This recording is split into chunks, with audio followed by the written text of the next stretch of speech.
accept this call, press 5 now. To decline this call, hang up. Thank you for using Global Tel Link. Hello, Hi, how you Vernon. doing? How you doing, man? I'm all right. I'm all right. How are you? God is good all the time. All right. I know that's right. Absolutely. How you doing today? I'm doing okay. Doing okay. Okay. Hanging in there. Good to meet you. You too. You too. Oh, I want to welcome you to the Vibing with Don Vito show. Okay. And I heard a lot about you, but I would like to hear some things from yourself. So can you tell everybody what your name is, please? My name is Mary Suzanne Jackson. Okay. And where you from? I'm from Gastonia, North Carolina. Okay, okay. So how was life growing up as a young girl? Growing up as a young girl, I was very fortunate. I had two good parents. My mom was she was a little overbearing at times, very religious. My dad was a hardworking man. He did drink some. Sometimes he drank a little bit too much, but he was a functional alcoholic, and he took care of my family. Okay. And how old were you when you experienced this or realized this? When I did what? How old were you when you as a young girl, when you experienced or you realized these things that were going on around you? Well, I would say that I got real rebellious probably when I was in 7th grade. I was probably about 12, 13 years old. My parents kind of sheltered me, like I didn't really go out a lot. Like we mixed among family or whatever. So when I reached junior high school, I just kind of wanted to get away, and I wanted to get into the world and fast living, and just the fast life just appealed to me. Okay, so what kind of town did you grow in? Like a popular town or a small town? What was it? It was a small town. It was a small town. One that I hated growing up, but I would love to go back to. It's a town where most people know each other. In fact, the high school that I went to was a one stoplight town, and everybody knew everybody there. And that's where my parents went to high school also. Okay, all right. So when you say you wanted to get out there and you want to see life a little bit more, so what type of things were you talking about? What happened? Well, I ended up getting up with the wrong crowd, of course. I started off, smoking a little bit of pot, drinking a little bit of alcohol, and with the hereditary the alcoholism in my family, I was actually playing with a deadly monster that I didn't know anything about, and I proceeded to party, and I thought that I could just get by on my looks and my good wits and just get whatever I wanted out of the world. Okay. And what age was that? I would say probably about 17. I think I told you when I wrote you I had a bad experience when I was like 15. I had a real bad abortion, and that just that kind of pushed me over the edge a little bit into where I just really wanted to just get away, and I kind of gave up on even thinking remotely about like a husband or any type of relationship. I thought that I could just do my own thing and be independent. Okay. So when you say you were running with the wrong crowd, what type of things happened when you ran with the wrong crowd?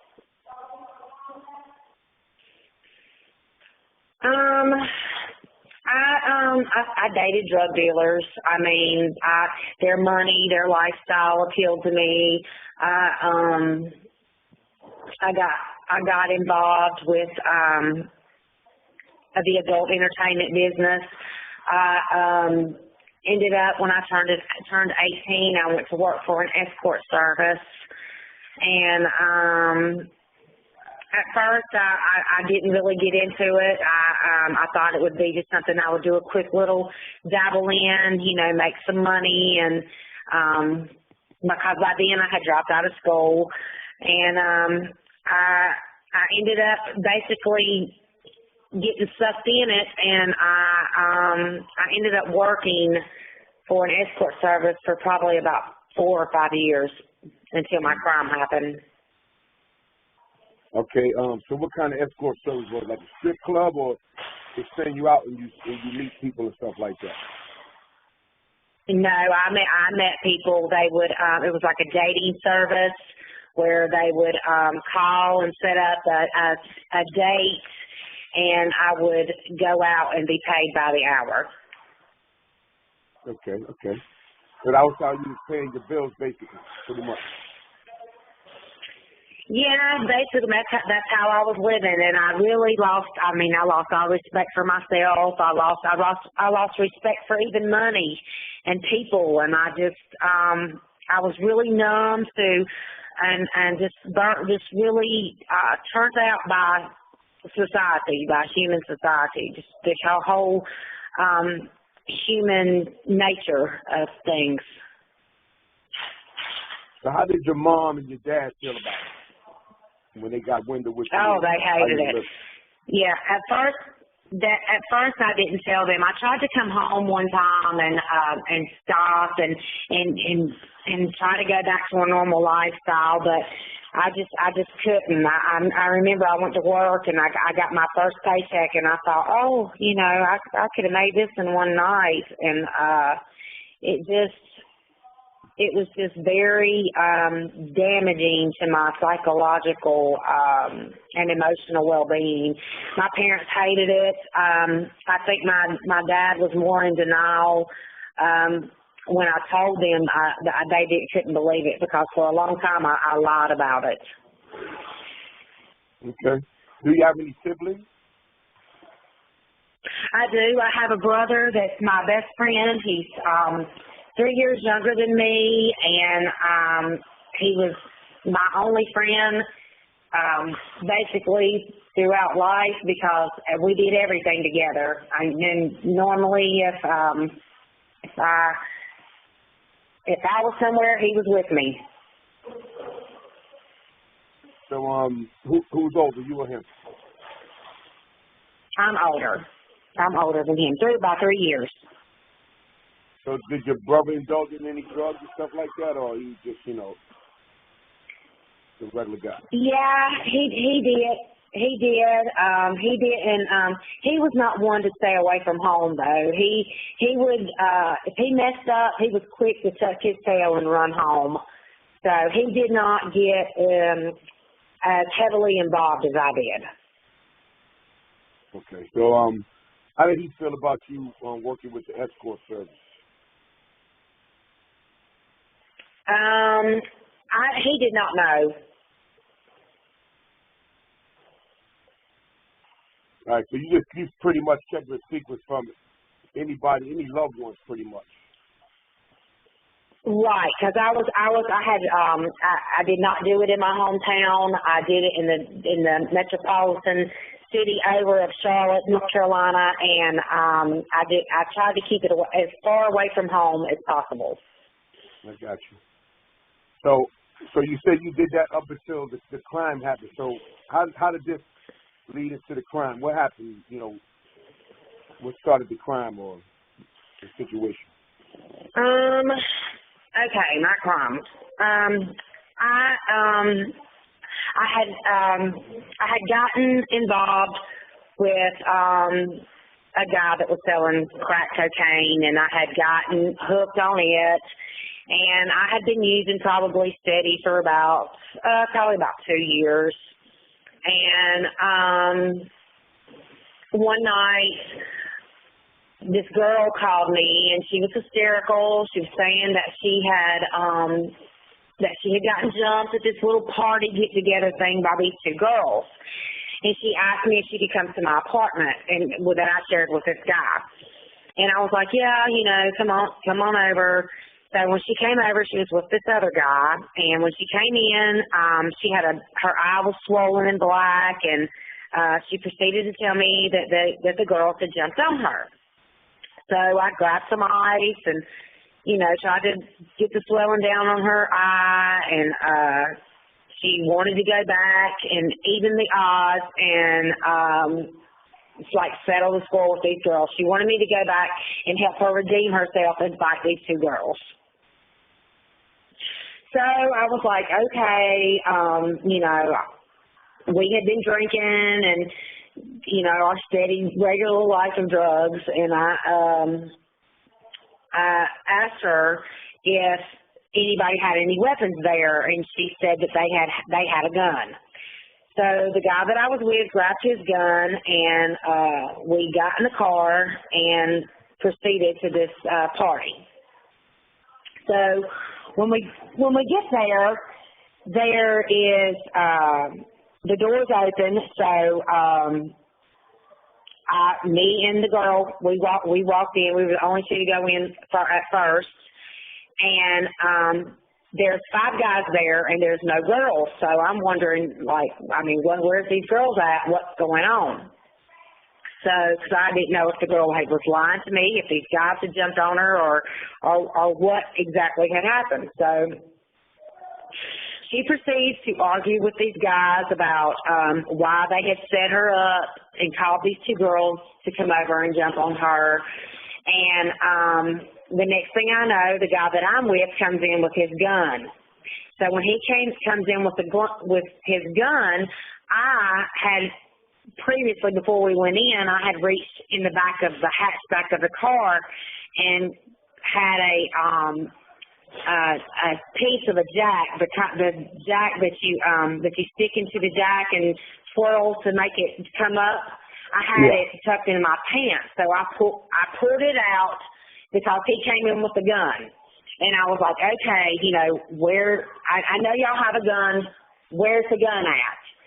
And they played stupid, like they didn't know what gun. What are you talking about? And by this time, he had everybody in there. Everybody was like, I was like, everybody, I want to see your hands, because it had escalated by then. So there was a guy next to me that had a long, a silver-colored chain on his neck, and I jerked it off his neck. And there was another guy that had a long chain also, and I jerked it off his neck. And so then I went into the bedroom, and there was a waterbed in there, and I looked for the gun under the waterbed and through the bedroom, and I couldn't find the gun. So when I came back, the girl that had took us over there was arguing with this guy, and the guy jumped up to assault her, and I pushed her out the way and swung the iron at the guy. The guy grabbed the iron, and we were. You have 60 seconds remaining. Okay. Okay, so we sorry. Okay, sorry about that. That's okay.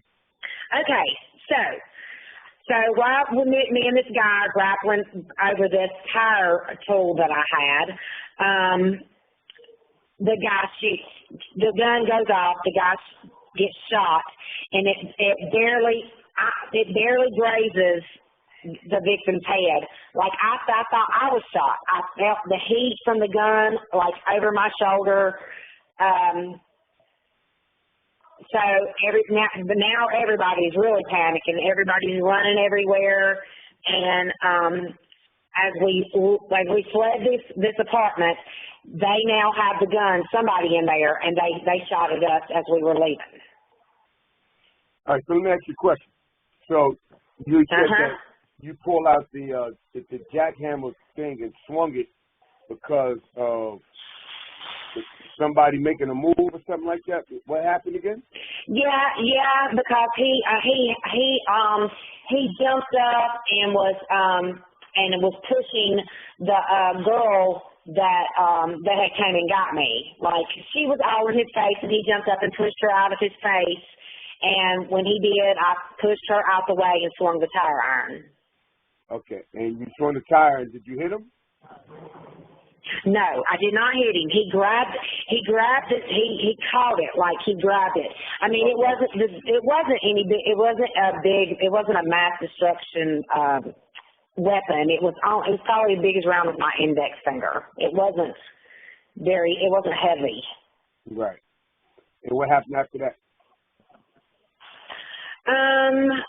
After that, like I said, we grappled, and I saw, and he got shot. Like, I didn't see him shoot him because my back was to him, because me and the guy were grappling. But I did see that it had hit the guy in the head. I did see that. So this is the guy that came with you. He had the gun. Yes, sir. Okay, so he I guess he took a shot, whatever, your back was turned. So what happened after that? Y'all ran out the house? What happened? Yes, after that we fled the apartment, and as we were leaving, before I even got to the car, they were already returning fire. Oh wow. And so what happened? You sped off or something like that? What happened? Yeah, we left, and I was real shook because all that was not supposed to happen. Nobody had conspired for anybody to lose their life or any of that to happen. And I just wanted to go home. I wanted to go home, and I was scared to even talk to the police because I figured that, I knew I was in big trouble, and I also didn't know, what was going to happen with by this time I was a little distrustful of the people that I was with, so I really, honestly just didn't know what to do. All right, so you went home and everybody went home also, the people that were with you? Yes, we ended up splitting up. The girl that came and got me and the guy, they ended up getting arrested first, and of course, cops plea bargains and blamed everything on us. And I stayed with the guy. And I thought about leaving and going to New York. I had a friend in New York, but then I didn't want to run. And the police finally came and got us, and we went on to jail. So how many were you that got arrested? There was 4 involved. The guy, the shooter, ended up, they wanted to try me with him, actually. Like, they of course charged us with capital murder. That is at the prosecutor's discretion. And basically gave them a chance to charge us with felony murder. And in North Carolina, that basically says that anybody that is having all parties that are involved in a felony and somebody dies, everybody is charged with the murder. So you all got charged with what? So everybody at first got charged with capital murder. We went to some big motion that my lawyer told me nothing of until afterwards, that they were going to charge us as a capital case under felony murder, because I never gave a statement or anything, because I was naive to the law. I was uneducated. I thought, well, I didn't kill him. I thought, well, the worst they can charge me with is accessory. so I was really clueless to the severity that I was facing.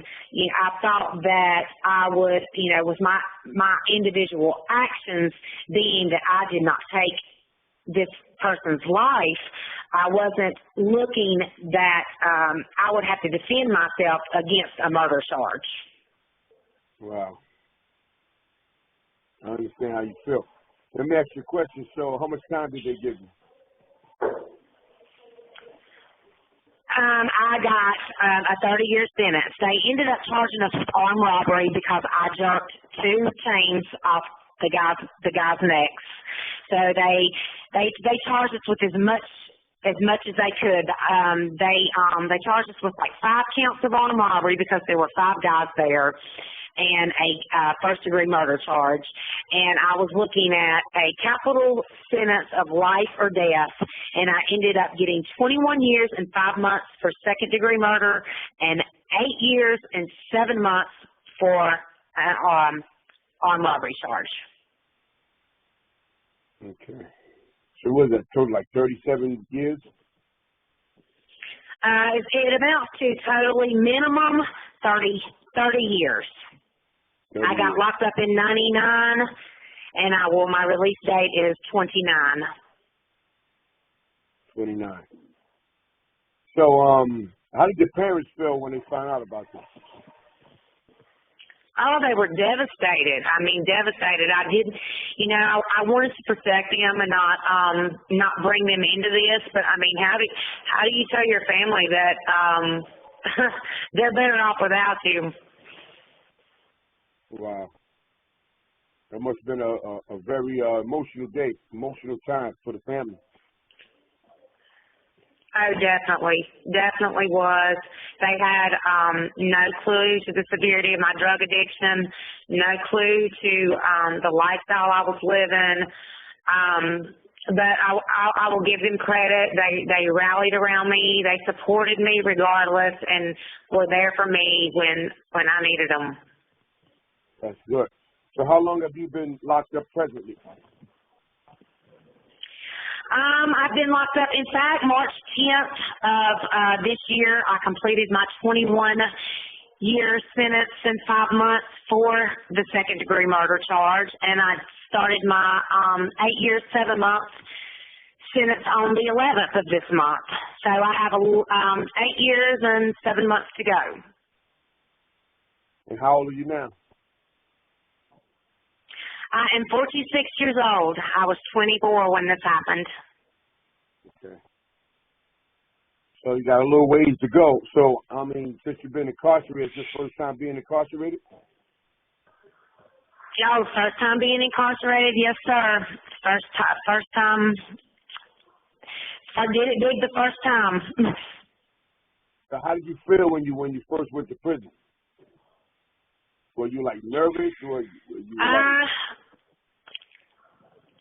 When I first went to prison, I was, I felt hopeless. I felt like, what's the point in even trying to do right or do, I was 24 years old and I just got delivered a 30-year bid. I was thinking I'm probably never going to see my parents again. I'll never have children. I'll never have a career. I mean, it was a pretty pitiful, hopeless situation. So since you've been in there for 21 years, what have you been doing outside of just doing time? Any like education programs, any things like that? Yes, I took full advantage of that. When I got to prison, I got my GED in 6 months. I took every class I could. I got an apprenticeship in landscape management. I've got a business administration certificate, cosmetology certificate, office management. I've been to Guilford College and studied criminal justice, as well as got a certification in LEAD for sustainable business.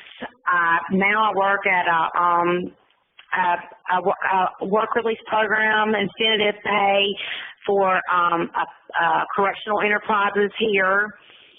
I educated myself because the government, the criminal justice system, it preys on people's ignorance, and I don't want to be ignorant anymore. I want to know what I'm facing, what I'm getting into. I want to know my rights, and I don't ever want to be blindsided like this ever again. So when you come home, you'd be around like 52 years old, somewhere around there, right? Yeah, I'll be 54 years old. So 54 years old is still pretty young. So you're gonna have a chance to do many things when you come out. Yes, sir. That is my prayer, and that is my hope, that I can put this all behind me and come out and be a productive citizen and add to my community. Well, the way you sound, you will be. I can hear it in your voice, and I can hear the realness coming from you and stuff like that. And since you've been there, you've been educating yourself, so you're going to be prepared to get a job in society and be a productive person in society. This is what I hear. Yes, sir. Yes, sir. So listen, do you communicate with the other people that got arrested with you? No, actually I don't. I was in prison with the female for a while, and people, it's very seldom to people, you very find few people in prison that want to keep in touch with people that are still in prison. I can imagine it's a bad experience, but we have to share our experience for people to learn and to grow and to better themselves. People need to better themselves off our mistakes, and if we don't share our story, then it's no good. It's no good. The pain and suffering that we endure, it has to be shared for people to help anybody. You said that 100% correct, and also helps you to forgive yourself by sharing your story, and letting it go, because the person that you were before, you're no longer. You're a different person now. Yes, and I have no ill feelings to the people that were involved in this case. Forgiveness covers it's like love. It covers a multitude of sins, and people need to be more kind to each other. And you have to give forgiveness. If you want forgiven, you have to give forgiveness. So I don't harbor any ill will or grudges or anything in my heart for anybody. And that's just wise words have been spoken. That's definitely the truth. Definitely the truth. So I want to thank you for coming to the show and sharing your story. And I thank you too. I thank you for giving me this opportunity. You have 60 seconds remaining. I hope that it'll save lives and that it'll make people think about the choices that that come before them, and to make wise choices. Absolutely. And once again, I want to thank you once again, Mary. It was a pleasure speaking to you, and I'm going to be in touch with you. Thank you too, Vernon. Thank you too. Can you give me a call like Tuesday? Tuesday, I sure can. What time? Give me a call like Tuesday around. You have 30 seconds remaining. Tuesday at what time? I'm sorry. 4 p.m. 4 p.m. All right. Yeah. I will talk to you at 4 p.m. then, Vernon. All right. You have a great day. Nice talking to you. Talk to you on Tuesday. You too. You too, babe. Thank you. Okay. Bye, Mary.